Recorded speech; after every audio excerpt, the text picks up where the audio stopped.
Tom, how are you? Good, thanks, mate. How are you? Nice to see you again. Yeah, good to see you. Not too bad. I was just telling your the person from the label. I've been battling COVID the last couple of days, but I'm feeling good today. So Oh, that's good. that's good. That's all over Yeah, with, hopefully. Um, yeah. but let's talk about a lot more fun stuff. And there's one thing I noticed, and this is Wikipedia, so you never know. But I read that the first gig ever that the band played was on the 3rd of April. So it's kind of on the day almost Yeah. 9 years ago. Sorry, my dog's just coming. Yeah, it was the anniversary. George. It was George. Yeah, 9 years ago, 3rd of April, which was that yesterday? 9 years yesterday. Crazy. What do you remember? Yeah, what do you remember of that time, those early days of the band, and then leading up to that first show? Well, we just started. We'd only just started. We'd only been a band maybe like for 4 months at that point, and we didn't actually plan on doing shows yet. I don't think we were quite ready. We had oh my god, we had about. I think we only had about 5 songs and maybe 2 covers, and Joe's old band that he was in with Charlie. There was a kind of a crossover period while we were still in different bands, and they got offered the gig, but their lead singer didn't want to do it because I don't think it was paying or something like that. And so we were like, Night and Day was quite prestigious to play there, and it's like a great venue, and we were like, fuck it, shall we just do it? And we were kind of a bit like, oh, are we ready? Do we have enough songs? And I was still in my old band, and I kind of felt like it was too soon to kind of jump into the new thing. But then we just thought, sod it, let's do it. And we ended up just doing it last minute, and we stepped in and played 5 songs. We did 2 covers. We did a cover of Love Me Do by the Beatles. Okay. I played the harmonica, and we did Girl, You'll Be a Woman Soon, Neil Diamond. So, yeah, it was good. I remember we got a parking fine because we got paid maybe like 35 quid, and then we got a £35 parking fine. So it was like you get £1 for every person you brought through the door, and we brought like 35 people. So, yeah, good times. It was great. What I find interesting then, especially where you are now, as not only as musicians but as individuals, does that feel like a long time ago? It does and it doesn't. It's strange. I can remember it like yesterday, and to say it was 9 years ago is scary because I don't feel too different. But then so much has changed. So even like everything in our personal lives, musically we've changed and grew. So we were a different band, but I think that remains the same as the friendship and the fun we have doing it, which is nice. I suppose it still feels fresh 10 years on, nearly 9 years on. So yeah, it does. A lot's changed, I suppose. Musically, sonically we sounded a lot different then, but that was just because we hadn't been in we didn't meet James Skelly yet, and he kind of opened the door to the synthesizers for us, and we used to have a lot of Hammond organ sounds, but that's just because what was lying around in the room. If you look at yourself then from a songwriter's perspective, how do you see your own development over the years? And then this is album number 4. So do you kind of see the progression yourself, or are you too close to it? You do see the progression, yeah. I think there's probably breakthrough moments along the way where you feel like, oh, I found something different or fresh, but you just got to be, you just got to try and evolve as a songwriter. I think that's what all the best songwriters do. And even when, if you're going through a period in time, say you break up or something, you can write about it. The songs are just falling off your lap, and it seems easier to write, or falling in love. That, there's a lot to write about there. But sometimes when not much has changed like that in your life, I'm married now. It's kind of like you're not experiencing all these things for the first time. You've got to look elsewhere. So like songs like on the last record, like Your Girlfriend, for example, that was kind of just made up stories from reading stuff online and just challenging yourself as a songwriter to write about different things. And this album's a lot more personable, but yeah, I just think I'll always try, and you're just always looking for something else that excites you as a songwriter and trying to write the best song you've ever written. That's the goal, I suppose, isn't it, each time? Mm. And on this new album, then there is a kind of a central. I don't know if it's a central character, but there is a character, kind of the writer. So when did this conception kind of come to you, and how did it develop into what it is on the album? It kind of came about early doors. Me and James Skelly talked to each other a lot about ideas, and because I'm the only songwriter in the band. Obviously, the rest of the lads don't write songs, so me and James, I need someone to kind of, for advice, I suppose, and just to bounce off a little bit. So he's a bit of a mentor in that way to kind of inspire me and put me onto different things. And we were saying from the start we needed to do something different on this album, just because it's your fourth album. You can't keep doing the same thing. And I can't remember what it was. It was we kind of started talking about it being cinematic, and, you know, these like cinematic themes kept coming up, and it should be like a book. I don't know. We imagined it as like it was kind of a film about someone trying to maybe reflecting on the life of what they've achieved, sort of thing. And I ended up writing about myself in doing so, because obviously the pandemic forced us to kind of stop for a minute and look back and think, wow, this is how far we've come, because you're constantly looking forward in the band. So it was nice to just reflect. But with that, it kind of come with, like, I wrote this, a breakthrough song in getting this kind of character thing was on the track Visions, which is the second to last track.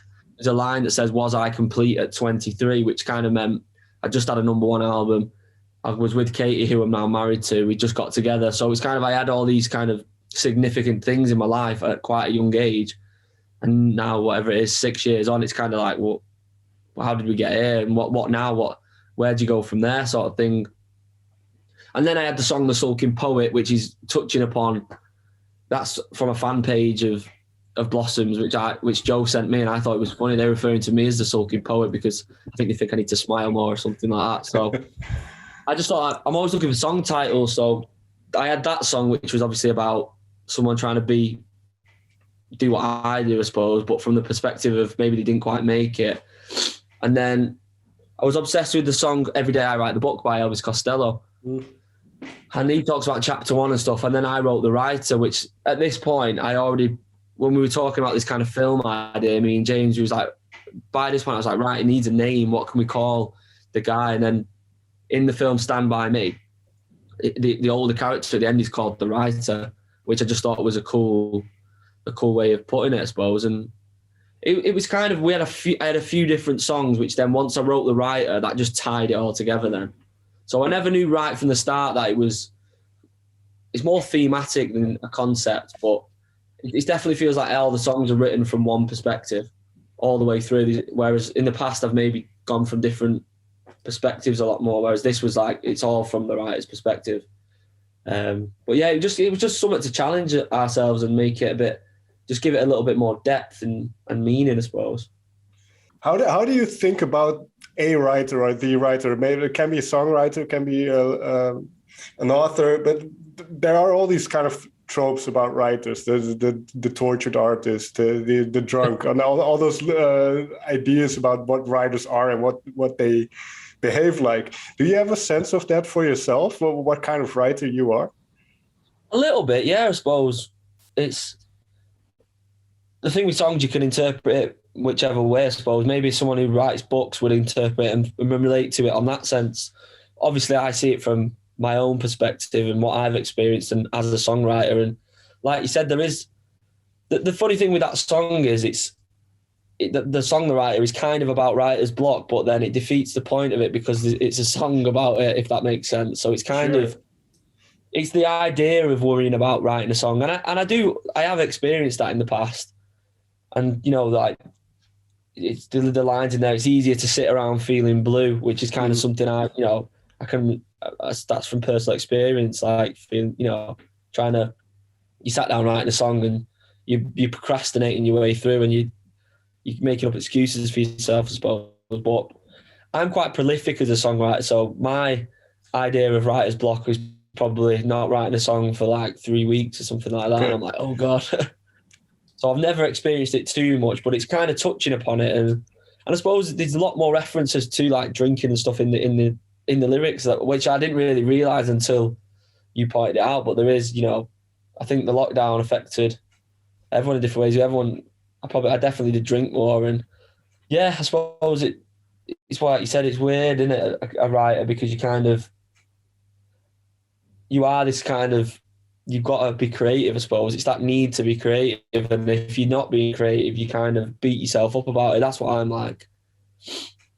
And this album is kind of dealing with being that, but also having a normal life as well, and married, and these expectations in a relationship, and sometimes it feels like you could be living a double life. Sometimes, you come off tour, and then to be in lockdown. Sorry, is it broke up, or can you still hear me? Yeah, but it's just kind of, especially in the lockdown, it was polar opposite from being on tour. It was like being at home and just getting used to life at home again, I suppose. And that was kind of taking stock of that and trying to adapt and, be a songwriter within that as well. Yeah, so there is all the trappings that come with being a songwriter, I think, in the album. There is a line that I wrote down from, I think it is Visions. Time's passing before me, and we're drinking more to numb the pain. So is that kind of what you're talking about now? That in lockdown, all of a sudden you have this time and you're just sitting there drinking, perhaps? Pretty much, mate. Yeah. I mean, I have always liked to drink, and I'm never to the point of like, it's never been like never been troubling, but definitely drank more. And in lockdown, that just felt, for a period of that lockdown, that just felt like all there was. We just used to wake up, walk the dog, and just get drunk. And it was to kind of, no, there's a lot in there. Like I lost my grandma at the start of the lockdown as well, and my dad's in the Navy, and he couldn't even get home for the funeral and stuff like that. So it was kind of like, there was a lot of shit going on, which kind of wasn't a nice time. So there was a lot more drinking, more to numb the pain, I suppose, like it says in the song. But yeah, strange times. And then what I find interesting, you mentioned kind of the cinematic quality, but the Visions has that very much. So I think Born Wild had a very hypnotic sense to it. So how did you try to capture this, as you say, kind of cinematic quality or kind of dreamy quality to the songs? I think the fact we used real strings has helped a lot, because there's like, from a lot of the songs on the record, there's real strings which we've never used before, and I think that immediately gives it a kind of cinematic feeling to it. And then we have obviously the opening track, the writer's theme, and then the final track, the last chapter. It is kind of like it says on it, the writer's theme, like you would have in a film like Rocky. It reminds me of, or something like that, where he has his theme, but then you might hear the theme played slightly differently on the piano, and that's the kind of, that song just, we knew we wanted to do something like that on the record, and me and James actually wrote that together. He had like the chords, and then I wrote like the melody over the top of it, and we were like, yeah, this is like the character's theme song. That's the kind of way we viewed it. And because I already had the song, The Writer, instead of calling it like Prelude or something like that, we thought the writer's theme was a bit more interesting. But I think definitely the strings have helped with the cinematic feeling. I think that's what really captured that for me, the strings on there. Yeah, and there's more kind of elements like those. I think horns on one or two songs, or it's kind of it's quite expansive, the sound. Is that something you think about a lot from album to album to kind of see how you can expand? Yeah, definitely. And we look at bands like the Arctic Monkeys who've evolved over the years, and they've never stayed in one lane too much. And I think that inspires us. And the first, I feel like the first two albums kind of sit together, and then the third and the fourth sit together. But I feel like this has stepped further forward than the third did, should I say. But yeah, we're always looking for new ways to like freshen up the sound a little bit, I suppose, and do something different. And yeah, like you said, a lot of the influences that have risen, you can hear on this album, I've always been into them, but just sometimes you don't always get to express it on the album for whatever reason. Like, for example, Simon and Garfunkel, Dire Straits. I've been fans of their music for years and years, but they've not always, you can't always hear it in the music, where this time it's, you know, for whatever reason, they're the influences that rose to the top, I suppose. And yeah, it's fun making this record. If we quickly delve into it then, because a group like Simon and Garfunkel, what do you hear in what they do, and how does that affect kind of your songwriting? I think it's sometimes more with the production. Okay. That when them influences come into it. In the past, I would tend to write what I'm listening to, which could be, like, for example, the last record I listened to a lot of Talking Heads, so that fed into the songwriting. Whereas I feel like this one was less so what I was listening to, if that makes sense. It was kind of, a lot of the songs were just written, they just came out of me, and then we put more of a flavour of that on it in the demoing or in the studio, like the Simon and Garfunkel thing. But I don't know, it's hard to. I think it's just it's not like the guitars, I suppose, on Simon and Garfunkel, and we've always had the harmonies, but the guitars kind of more acoustics at the front of the mix is probably what's kind of give it that Simon and Garfunkel thing. And yeah, James Skelly's obviously a big influence in terms of helping us achieve that sound and, the moves to make. But it's less so in the songwriting process, if I'm honest. Okay. It's more in the production that then we can kind of, I could have a song like, we want to make it sound like Simon and Garfunkel, that kind of thing. Right. There's one other song I want to delve in a little bit, because you mentioned that you're happily married now for a while already. There's a song, Everything About You, and I think this was described as the only love song on the album. There's a line in there, impure epiphany, I watched it heal me. And I was really intrigued by that line. Yeah, that's just an out-and-out love song, like I said. So, yeah, just, I can't even remember. A lot of the time I'll get stuff from books and stuff, like, little lines here and there. But that song was less like that. That was more from just personally, it came out, that song. So, yeah, in pure epiphany, I watched it here. Just talking about how someone changes you, I suppose, as a person, and you feel like it makes you better, that you're with someone, I suppose. That's kind of what it's saying. And can't remember what, it probably rhymes with the line before that. That's probably why it's gone in there. Fair enough. But yeah, no, I just, in pure epiphany, I just liked the sound of epiphany in the song, I suppose. And yeah. Well, final question then. I started the interview with talking about your first gig, and now the last 2 years have been very, very difficult to gig. You had to postpone, I think, the February-January tour in Europe over here. How do you look towards this year playing live then? Is kind of the motor running again, and are you ready for it? Definitely. We did manage to do quite a few shows from last summer once it all unlocked. So we had a good couple of months of playing festivals, and we got to finish our own tour. So yeah, this year we'll just be straight back at it. We can't wait to play again, I suppose. And it's nice to have a new set of songs to play as well, which will freshen up the live set. And yeah, we're just itching to get out there again, because I feel like the last record we really nailed it live, in terms of we had extra session musicians, and we had a lot more going on stage, which was a lot more exciting. So it was a shame we didn't get to bring it to Europe, actually, but it'll be nice to actually get to do them shows with a great live show as well. So you're gonna bring some strings on the road? I don't think we'll be able to do strings at every show, but we'll probably do them at a couple of the big ones, maybe like Glastonbury or the odd special one. But we don't have the budget yet to have them everywhere. Fair enough. Tom, as always, thank you so much for taking the time to talk with me. And wish you all the best with the record, and then hopefully onto a new year with lots of touring, lots of festivals and everything. Yeah, definitely, mate. Thanks a lot, mate.